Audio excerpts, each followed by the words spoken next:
Բայց հայտնի հանգամանքների բերումով տենց քննարկումը մի տեսակ կիսած ստացվեց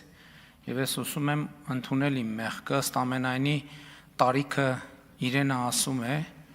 եւ ես լրացուցիչ իմ կոմունիկացիոն հմտությունների վրա աշխատելու անհրաժեշտություն ունեմ, որովհետեւ ես երեք ընդամենը ուզում էի ասել, որ հաշվի առնելով, խնդրում եմ ես մեկը բաշխեք, էլի, ընդամենը ուզում էի ասել, որ հաշվի առնելով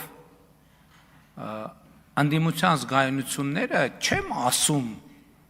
Կտրիչ Ներսիսյան, ասեցի ես բաշխեք, էդ էլ մարդը ասեց, ես մեկը բաշխեք, այսինքն ոչ թե ասում եմ, այլ չեմ ասում,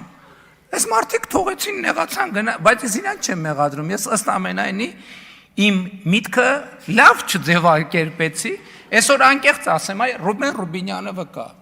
այսօր որոշել էի, որ եզրափակիչ խոսքում գալու եմ, ասելու եմ Գարեգին Բ, մեկ էլ ասի կարողա ԿՊ-ն սկսի, ասել եմ Ռուբեն։ Եվ վստահաբար կսկսեր։ Ուզում էի ասեի Գարեգին Բ կամ ուրիշ ավելի ուրիշ ձևակերպումներ, եւ ասեի հարգելի ընդդիմություն, այ որպես կարմիր գորգ, այս արտահայտությունը փռում եմ ձեր ոտքերի տակ եւ վերադարձեք խորհրդարան, դել չթողեցին որ ասեմ, էդ էլ չթողեցին որ ասեմ։